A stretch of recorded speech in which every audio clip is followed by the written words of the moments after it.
నన్ను బలపరచు క్రీస్తు యందు నేను సమస్తము చేయగలను.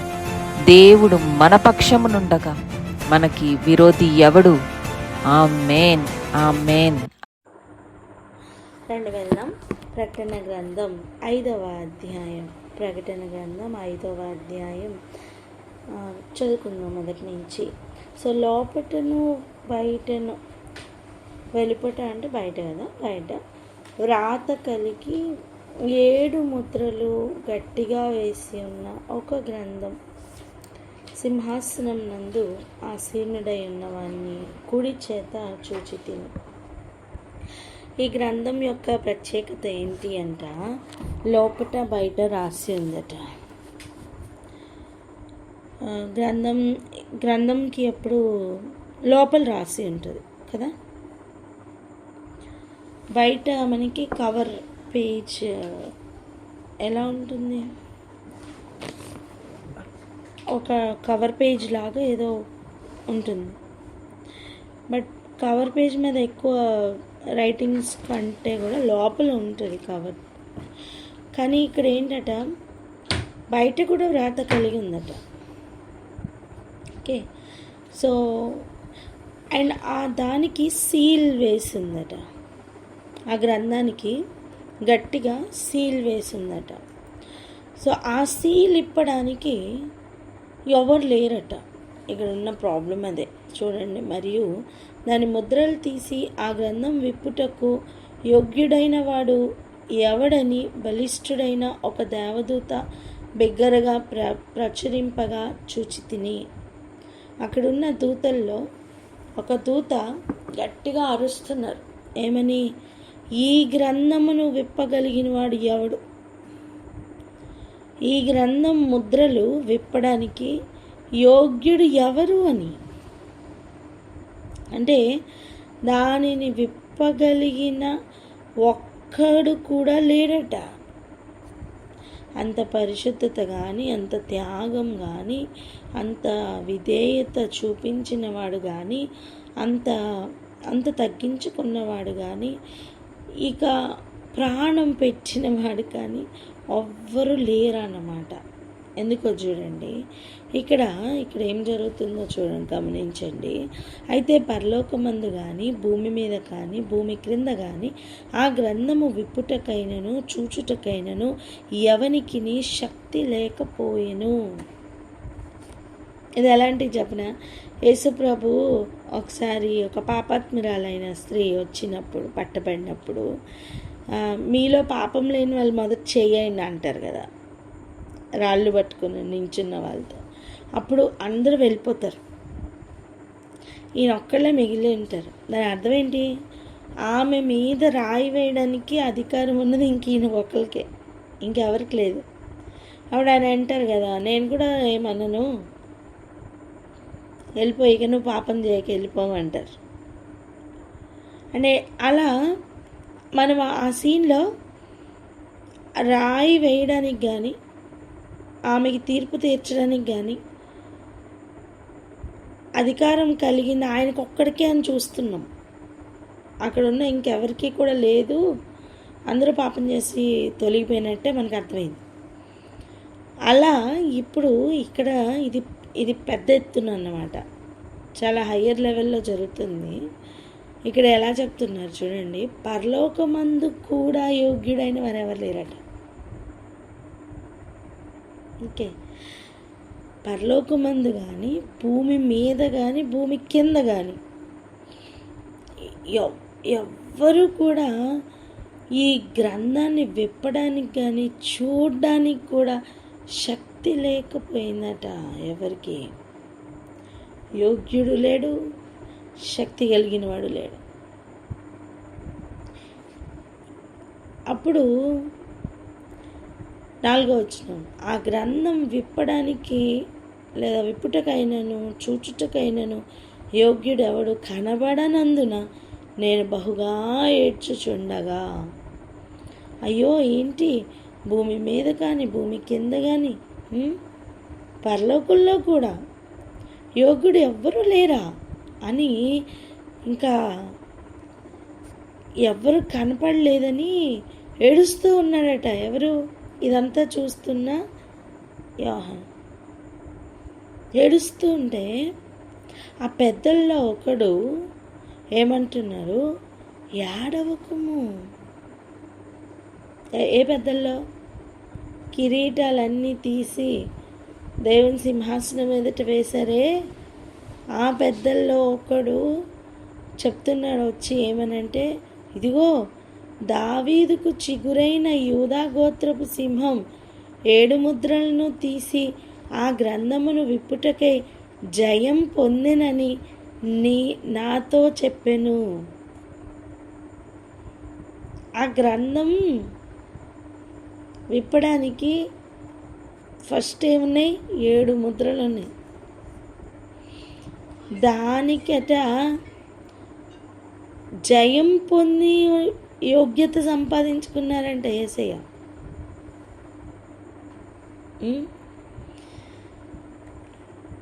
అందుకని ఇప్పుడు అది విప్పడానికి ఒకళ్ళు ఉన్నారు, నువ్వు ఏడవకని చెప్తున్నారు.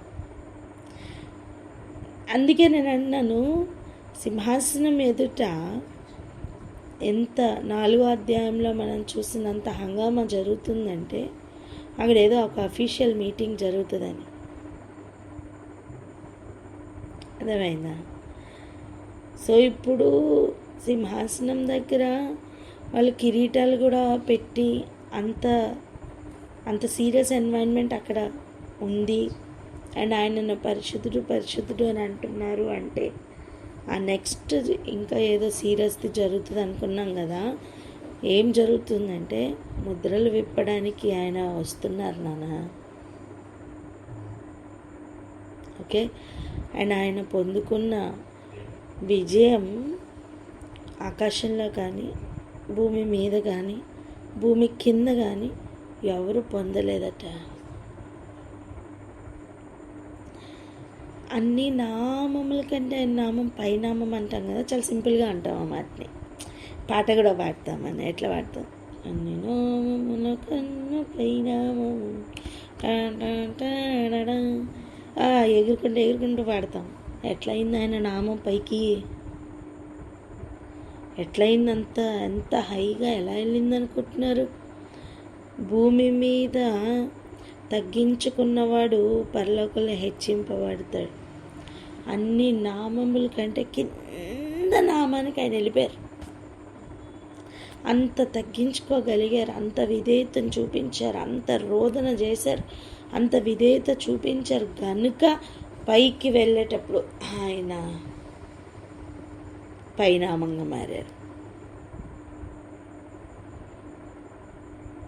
చూడండి, =కి ఇటు సైడ్ ఇంటూ ఉందనుకో, =, ఇటు సైడ్ వచ్చేసరికి రూల్ ఏమవుతుంది? ఒకవేళ ఇటు డివైడెడ్ బై ఉంటే ఇటు అవుతుందా? ఇటు డివైడెడ్ బై అయ్యండి, జాగ్రత్తగానండి. ఇటు డివైడెడ్ బై అయ్యండి, కింద ఉందనుకోండి వాల్యూ అన్నిటికంటే కింద. ఓకే, ఇటు వచ్చేసరికి అది మల్టిప్లై చేసే ఒక వాల్యూగా మారిపోద్ది.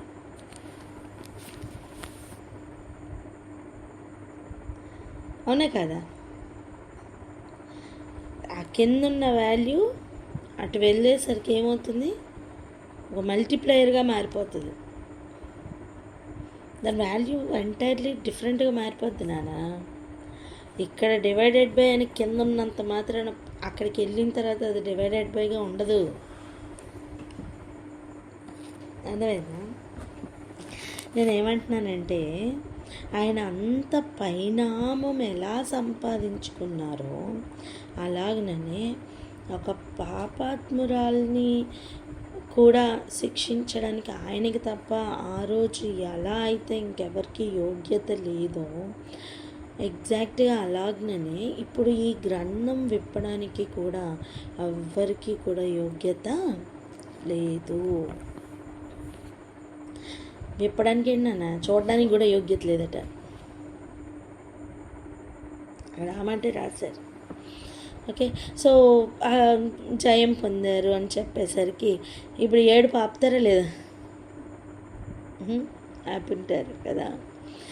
మరియు సింహాసనమునకు ఆ 4 జీవులకు పెద్దలకును మధ్య బంధింపబడినట్లుండిన గొర్రె పిల్ల నిలిచి ఉండుట చూచి తిని. ఆ గొర్రె పిల్లకు 7 కొమ్ములను 7 కన్నులను ఉండెను. ఆ కన్నులు భూమి అందంతటికి పంపబడిన దేవుని 7 ఆత్మలు. గొర్రె పిల్ల ఒకటి కనపడుతున్నారట. గమనించండి. ఆ సింహాసనం దగ్గర ఆ 4 జీవుల మధ్యలో, ఆ పెద్దలు అందరూ ఉన్న మధ్యలో ఒక గొర్రె పిల్లలా ప్రత్యక్షమయ్యారు. ఆ గొర్రె పిల్లకి 7 కొమ్ములు ఉన్నాయి. కొమ్ములు ఎప్పుడు కూడా అధికారానికి సూచన. ఓకే, ఇప్పుడు అదే ఏరియాలో 7 కళ్ళు కూడా కనిపిస్తున్నాయట. మనం జీవుల్ని చూసామే, జీవులకి మొత్తం కళ్ళు లేవా? ఉన్నాయి. అలా ఈ గొర్రెకి 7 కళ్ళు ఉన్నాయట, ఈ గొర్రె పిల్లకి. ఓకే, అవి భూమి మీదకి పంపబడిన 7 ఆత్మలట. ఇప్పుడు ఒకటి గమనించండి. సిలువ మీద మరణిస్తున్నప్పుడు యేసయ్యని చూసి ఒక్కొక్కరు ఎగతాళి చేశారు. ఏమని? నువ్వే రక్షించుకోలేకపోతున్నావు, నువ్వేం లోక రక్షకుడి, నువ్వు యూదులు రాజువా, దిగు కిందకి, ఇప్పుడు నీ దమ్ముంటే దిగు. ఈ మాటలని వెర్రివేళ పేలాపనంతా కూడా ఈ భూమి మీద చేశారు. కానీ ఆయన ఏం జయం పొందుతున్నారో ఆయనకు తెలిసినా, వధింపబడుతున్న సమయం ఆయన ఏమి జయం పొందుతున్నారో ఆయనకు తెలుసు. అర్థమైందా? అండ్ వధిస్తున్న వారు ఏం పాపం మూటగట్టుకుంటున్నారో కూడా ఆయనకు తెలుసు. ఆయనను భూమి మీద వధిస్తున్నప్పుడు పరిస్థితి ఎటువంటిది తెలుసా? ఒక ఎగ్జాంపుల్ చెప్తా చూడండి. ఒక గుడి ఉందనుకోండి. ఏంటి? ఒక గుడి ఉందనుకోండి. ఆ గుడి లోపల సాధారణంగా ఏముంటుంది? ఏదో ఒక విగ్రహం ఉంటుంది. ఆ విగ్రహానికి అందరూ పూజిస్తారు. నేనే వాటి గురించి ఏం మాట్లాడట్లేదు. మామూలుగా యేసుప్రభు యొక్క పరిస్థితి గురించి చెప్పడానికి ట్రై చేస్తున్నాను అంతే. అర్థమైనా? ఒక విగ్రహం ఉంటుంది. ఆ విగ్రహానికి ఇక్కడున్న మనుషులకి ఒక గ్యాప్ ఉంది. వీళ్ళు విగ్రహంలో తయారవ్వలేరు, ఆ విగ్రహం మనిషిలాగా రాలేరు. సో ఈ మధ్యలో మీడియేటర్గా అర్చకులు ఉంటారు కదా, అర్చకులు ఉంటారు. ఇప్పుడు గుడికి వెళ్ళగానే మనకి కష్టాలు వచ్చినా ఏదైనా చెప్పాలనుకున్నా ఎవరికి చెప్పుకుంటాం? ఆ పూజారికి. మనం ఏమనుకుంటామంటే మనం తీసుకెళ్ళినవన్నీ పట్టుకెళ్ళి ఆ పూజారి చేతిలో పెట్టి తిని వెళ్ళిపోయేది అన్నీ అక్కడ సమర్పించారు, మళ్ళీ అక్కడి నుంచి తీసుకుని వచ్చారు అనుకొని మనం ప్రసాదం అనుకుని తెచ్చేసుకుంటాం. బాగుంది. ఇక్కడ నేను ఏమంటున్నానంటే, ఆ విగ్రహం ఒకవేళ మనిషిగా వచ్చేసారనుకోండి, ఫస్ట్ చంపేసేది ఎవరు తెలుసా? ఈ పూజారే.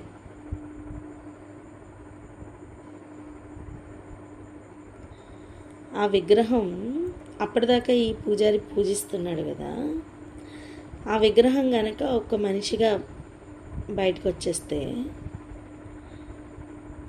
పూజారి ఫస్ట్ ఆ విగ్రహంలో నుంచి వచ్చిన మనిషిని చంపితే ఎలా ఉంటుందో, యేసు ప్రభుని ప్రధాన యాజకులు అలా చంపేశారు. అర్థమైందా మీకు ఎందుకు ఇదంతా చెప్తున్నాను? ఎందుకంటే దేవునికి ప్రజలకి మధ్యలో యాజకత్వం చేయవలసిన వాళ్ళే అప్పటి వరకు గ్రేట్. ధర్మశాస్త్రం అక్కడ చదవడానికి యోగ్యత వాళ్ళకే, పరిశుద్ధ స్థలంలోకి వెళ్ళడానికి యోగ్యత వాళ్ళకే, అతి పరిశుద్ధ స్థలం లోపలికి వెళ్ళి వచ్చేది వాళ్ళే.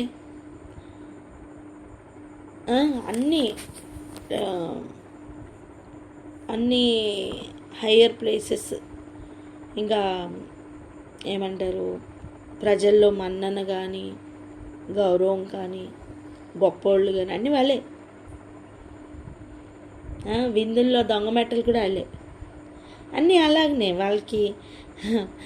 వాళ్ళకి ఇచ్చిన ప్లేస్ చాలా పెద్దది, చాలా గొప్పది. కానీ ఇక్కడ ఏం జరిగిందంటే, అప్పటి వరకు కనపడని వాక్యమై ఉన్న దేవుడు సడన్గా శరీరధారిగా వచ్చేసరికి వీళ్ళకి ఏమవుతుందంటే ఇంపార్టెన్స్ తగ్గిపోతుంది. ఎందుకు? వీళ్ళ దగ్గరికి వెళ్ళుకొని కష్టం చెప్తే, ఇప్పుడు కుష్ఠోడు ఉన్నాడండి, యాజకునికి తెలియచెప్పగానే ఫస్ట్ జరిగేది ఏంటి? కుష్టు హీల్ అవ్వదు, వెలివేయడం స్టార్ట్ అవుతుంది. అవునా కదా? కానీ ఇప్పుడు యేసయ్య శరీరధారిగా వచ్చాక ఇక్కడ ఏం జరుగుతుంది తెలుసా? హీలింగ్ స్టార్ట్ అవుతుంది. ఇప్పుడు ఎక్కువ మంది యాజకుల దగ్గరికి వెళ్తారా, యేసయ్య దగ్గరికి వెళ్తారా? యేసయ్య దగ్గరికి వెళ్ళిపోతున్నారు. నేనే సత్యం అని చెప్పారు యేసయ్య, సత్యంలాగా నడుస్తున్నారు. అనేకులు యేసయ్యని ఫాలో అవుతున్నారు. ఈయన శాస్త్రుల వల్లే పరిసయ్యుల వల్లే కాకుండా అధికారం కలిగిన వాని వల్లే బోధిస్తున్నారు. ఇప్పుడు ఎక్కువ మంది ఎవరి మాట వింటారు? ఈయన మాట, వాళ్ళ మాట?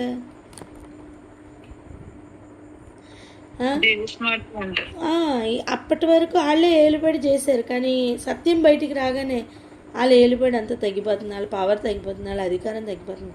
అందరూ ప్రశ్నార్థకంగా వాళ్ళని చూస్తున్నారు. ఎంతవరకు ఇలా చెప్పారు, కానీ ఇలా కాదంటగా అని యేసయ్య చెప్పిన మాటలను వాళ్ళు వింటూ ఆశ్చర్యపోతూ ఉన్నారు. యేసయ్య ఏమో వ్యభిచారం అంటే ఏంటి ఇంకొక యాంగిల్లో చూపించి చెప్తున్నారు. ఎగ్జాంపుల్గా ఎట్లా అసలు మోహపు చూపు చూస్తేనే రాంగ్ అని చెప్తున్నారు.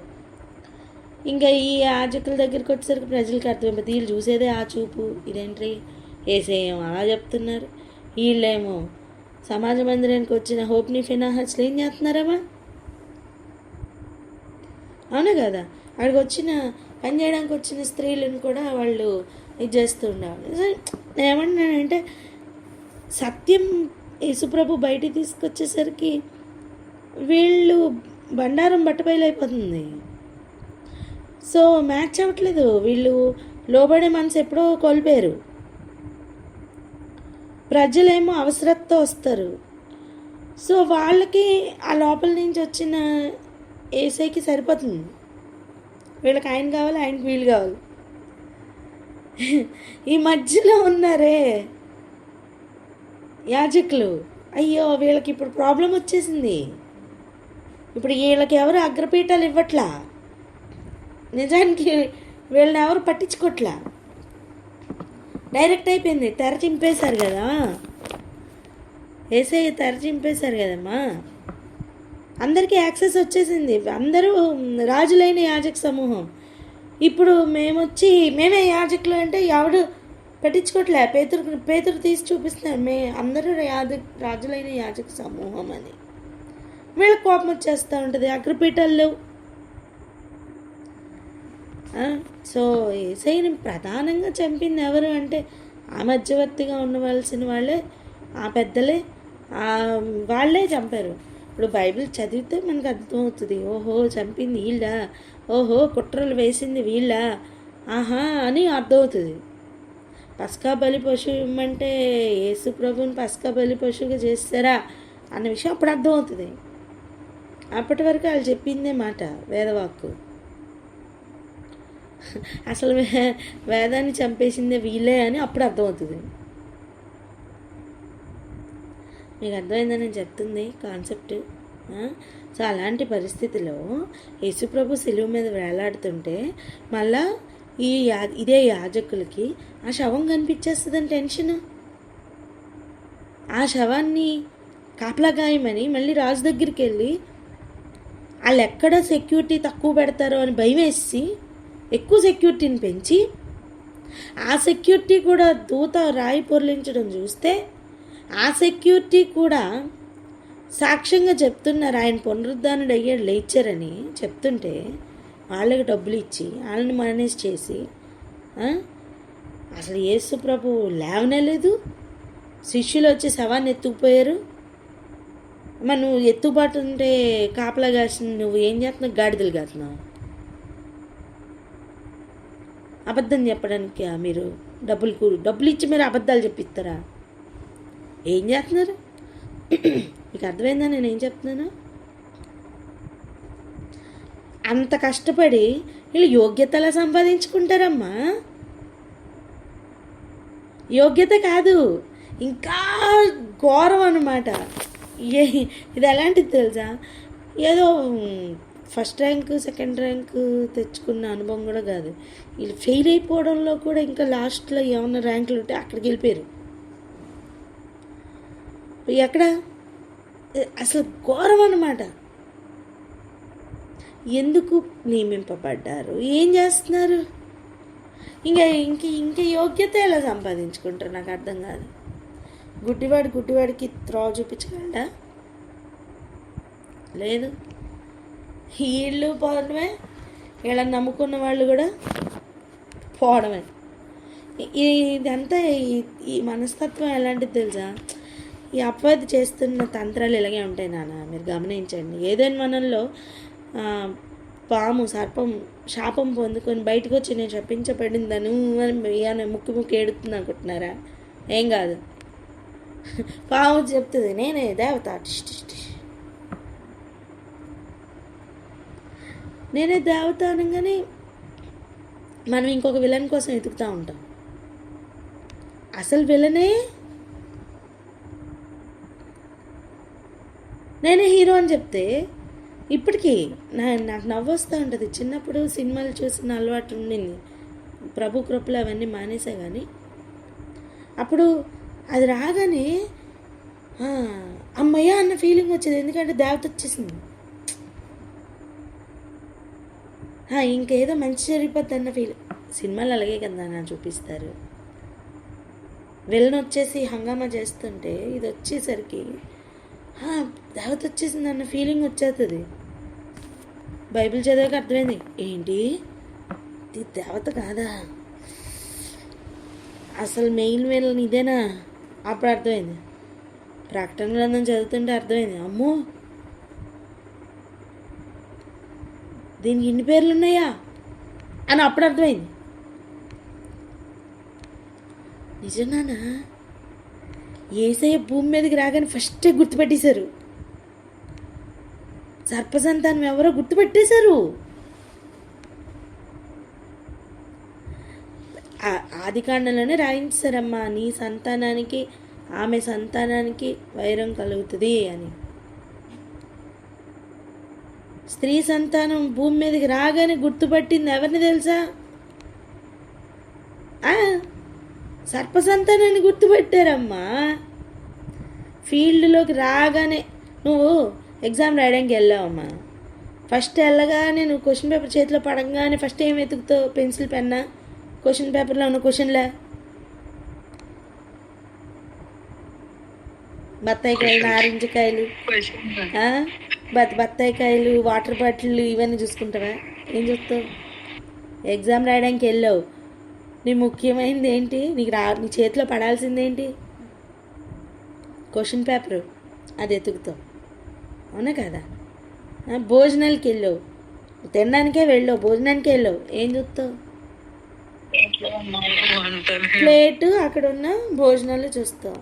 అలా యేసు ప్రభు వారు భూమి మీదకి ఒక సైనికుడిగానే వచ్చారు, సైన్యంలోకి అధిపతి అని యెహోవాగానే వచ్చారు, రక్షకుడిగా వచ్చారు.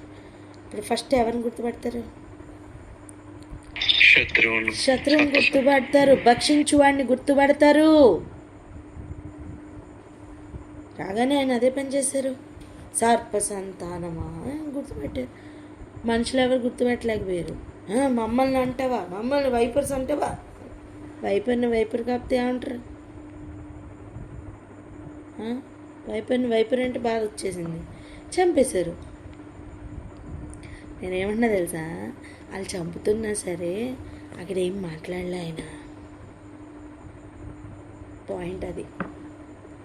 వాళ్ళు చంపుతారని తెలుసు, ఈయన చంపడానికి ప్లాన్లు వేస్తున్నారని తెలుసు, ఈయన శపిస్తున్నారని తెలుసు. ఎన్ని చేసినా వాళ్ళకి కుక్కలాలే అని తెలుసు, పందులాలే అని తెలుసు. శిష్యులకి చెప్పారు ఇంకా కుక్కల విషయం జాగ్రత్తగా ఉండండి అమ్మా అని. మీ ముత్యాలను తీసుకెళ్ళి కుక్కలకి పందులకి వెయ్యొద్దు అని నేర్పించారు. శ్రేష్టమైనది ఏదో గుర్తుపట్టి కామ్గా ఉండమని చెప్పారు. అర్థమైందా? నేనేమన్నాను తెలుసా? అంత వధింపబడ్డారు ఆయన అన్నాను. ఊరికనే ఆయన నామం అంత పైనామంగా మారలేదు నాన్న. ఊరికనే ఆయన యోగ్యత సంపాదించుకోలేదమ్మా. ఆకాశంలో కానీ భూమి మీద కానీ భూమి కింద కానీ ఆయన సంపాదించిన, ఆయన పొందిన జయం ఇంకెవరు పొందలేదట. అంటే ఆయన ఎంత తగ్గించుకున్నారు, ఎంత విధేయత చూపించారు, ఎంత అసలు ఆయన ఎంత ప్రతి ఏరియాలో కాషియస్గా ఉన్నారు, ఎంత నిగ్రహంగా ఉన్నారో చూడండి. మనకి తెలిసి పాపం చేస్తాం, మనకి తెలిసి పడిపోతాం, తెలిసి మాట్లాడతాం. ఆయన ఏదొద్దన్నారో దాని మీదే ఫోకస్ పెడతాం. ఆయన వద్దన్నదే మనకు కావాలి. ఏసీ అలా లేరు. అనుదినం తండ్రి చిత్తం ఏంటో తెలుసుకోవాలి, చేసేయాలి. ఈ పనిలోనే ఉన్నారు ఆయన. రాత్రంతా ప్రార్థన చేయాలి, పని చేయాలి. సమయం వచ్చినప్పుడు వధింపబడాలి. ఇది ఈ మిషన్ మీద వచ్చారు ఆయన. ఇంకా ఆయన కాకపోతే ఎవరికి వస్తుందండి యోగ్యత? ఎవరికి వస్తుంది?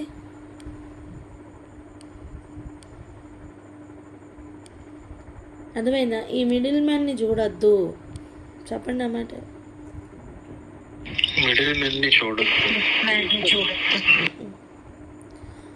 ఆ రక్షకుడే మనకి ప్రాముఖ్యం. ఆ ప్రభు బోధిస్తేనే మనకు కూడా రక్షణ ఆరంభం అవుతుంది. అర్థమైందా? అట్లాంటి రక్షకుడు ఈరోజు వధింపబడి ఇక్కడ మౌనంగా ఉన్నారు. కానీ అక్కడ స్థానం ఏంటో తెలుసా? ఆ సింహాసనం దగ్గర ఆయన స్థానం ఉంది. ఆ గొర్రెపిల్ల 7 ఆత్మలతో నిండుకొని ఉన్నారు నాన్న. దేవుని 7 ఆత్మలు. ఇప్పుడు నువ్వు ఒక్కంటితో చూస్తేనే ఆయన ఆత్మతో నీకు అన్నీ తెలుస్తాయి. వివేచన కలిగి అన్నీ చూడగలుగుతావు. నీ కళ్ళకి హైడ్ అవ్వగలిగింది ఏది లేదు. అలాంటిది దేవుని 7 ఆత్మలతో చూస్తున్న గొర్రెపిల్లకి ఏదైనా హైడ్గా ఉంటుందా? నువ్వు ఏదైనా హైడ్ చేయగలవా? Cannot hide anything.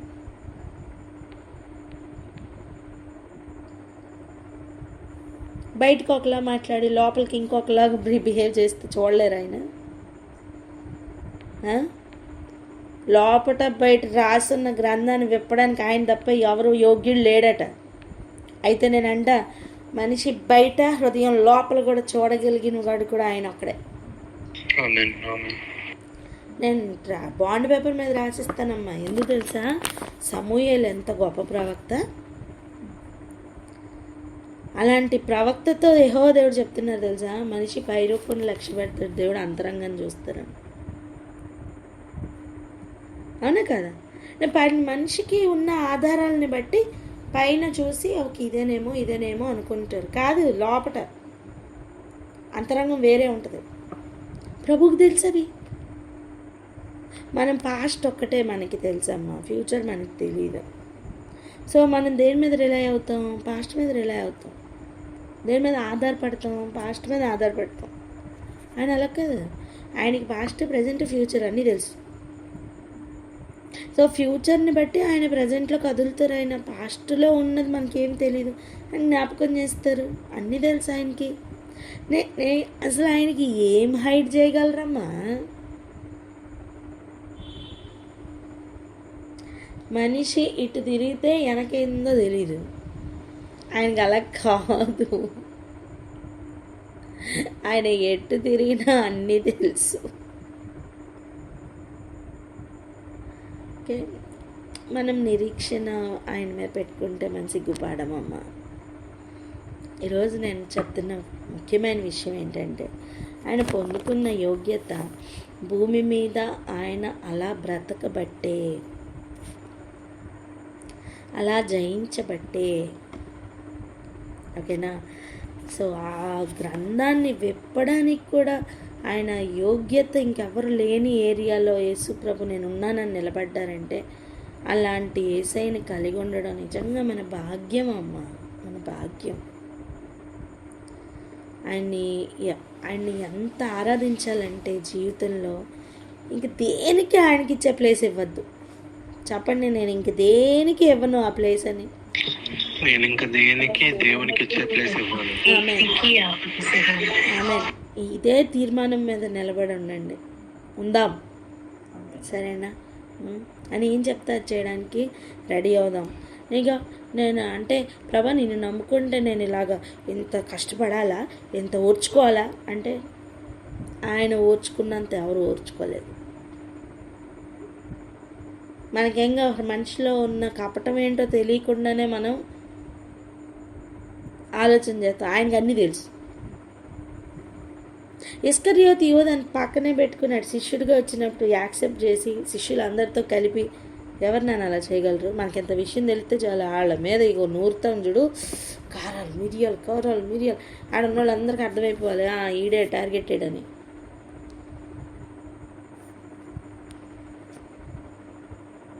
ఏసై ఎలా మెయింటైన్ చేశారు తెలుసా? వాడే అని తెలుసు ఏసైకి, కానీ అందరికీ డౌట్ వచ్చింది, నేనా ప్రభా నేనా బాబోయ్ అనుకుని భయం వేసింది. అంటే ఏంటి? ఆ డిఫరెన్స్ కూడా ఆయన చూపించలా.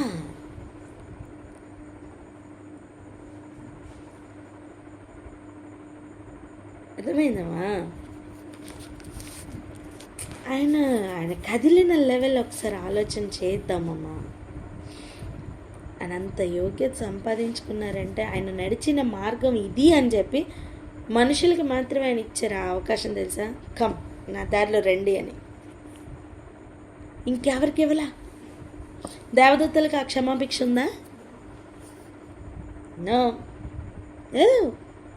అపవాదికి ఉందా? మనిషికి దేవుడిచ్చారా లేదా? ఇది ఎందుకు ఇలా అనే ప్రశ్న కూడా రావడానికి అవకాశం లేకుండా ఆయన అంత యోగ్యతని ఇక్కడ సంపాదించుకున్నారు. ఆయనకి ఇవ్వాల్సిన వాల్యూ మనం ఇవ్వట్లేదు నాన్న. ఒక్కొక్కసారి మనం ఈ మాట అండి, ఇది ఒక మాట చెప్పి క్లోజ్ చేస్తా చూడండి. మనం ఒక్కొక్కసారి అంటాం, అసలు ఈయన ఎవరో తెలుసా, ఈయన ఇంత పెద్ద వ్యక్తి అని మామూలుగా కొంతమంది గురించి చెప్తూ ఉంటాం. అసలు ఈయన ఎవరో తెలుసా, నువ్వేంటి ఇట్లా మాట్లాడుతున్నావు అని చెప్పి అంటాం. అంటే ఏంటి? ఆయన ఉండే స్థలంలో ఆయన ఎంత గొప్పడో మనకు తెలుసు కాబట్టి మనం చెప్తాం, అవునా? అలా యేసుప్రభు ఎవరో తెలుసుకుంటే భూమి మీద మనం ఆయనకి ఇచ్చే వాల్యూ మారిపోతుంది, పొజిషన్ మారిపోతుంది మైండ్లో, సరేనా? ఇంకా ఆయన వాల్యూ గురించి రేపు తెలుసుకుందాం. ఇక్కడ ఆగి ప్రార్థన చేసుకుందాం. రండి ప్రార్థన చేసుకుందాం.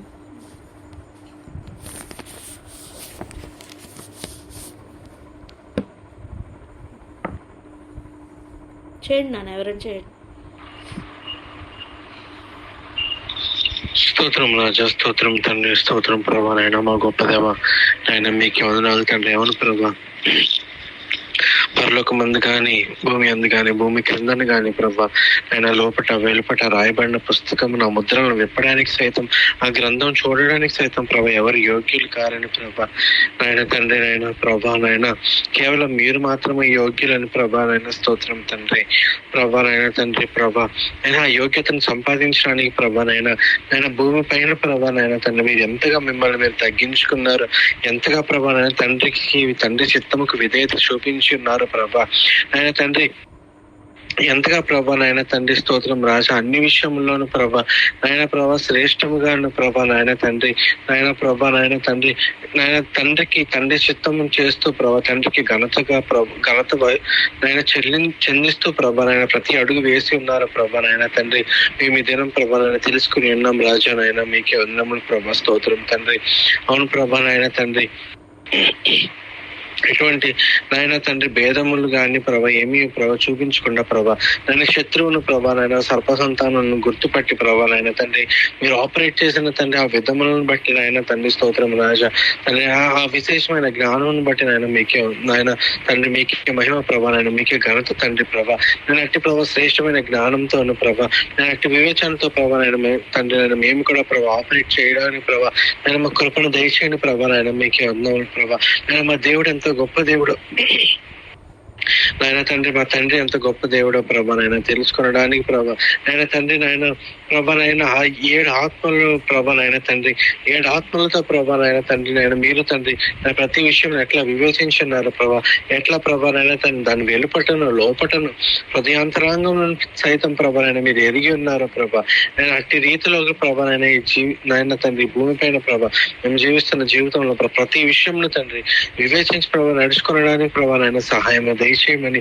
తండ్రి ప్రభా నాయన నీ గొప్ప పరిశుద్ధతలోని ప్రభా నాయన తండ్రి ప్రభా నాయన అంటే నీ గొప్ప అధికారం ప్రభా నాయన తండ్రి నిరంతరం తండ్రి కొనియాడుతున్న వారముగా ప్రభా నాయన తండ్రి ప్రభా నాయన ఎల్లప్పుడూ ప్రభా నాయన నీ గుణాతిశయములను ప్రభా నేను మా కన్నుల ముందు ఉంచుకుంటున్న వారముగా తండ్రి ప్రభా నాయన భయభక్తులతోనూ ప్రభా భక్తి శ్రద్ధలతోనూ ప్రభా నాయన తండ్రి ప్రభా నాయన నిరంతరం ప్రభా నాయన ఇదిగో ప్రభా పరిశుద్ధతతోనూ ప్రభా నాయన తండ్రి నేను పరిశుద్ధతను కోరుకుంటూ ప్రభా నాయన నీ నామమును తండ్రి హెచ్చిస్తున్న వారముగా తండ్రి నీ నామను పరిశుద్ధపరుస్తున్న వారముగా ప్రభా నేను మన ప్రతి ఒక్కరు ఉండటానికి ప్రభా నాయన తండ్రి మీ సహాయం దయచేయమని వేడుకుంటూ ఈ చిన్న పదమాదానికి తెనేసి స్వరం అడిగి పొందుకొని ఉన్నాం తండ్రి ఆమేన్.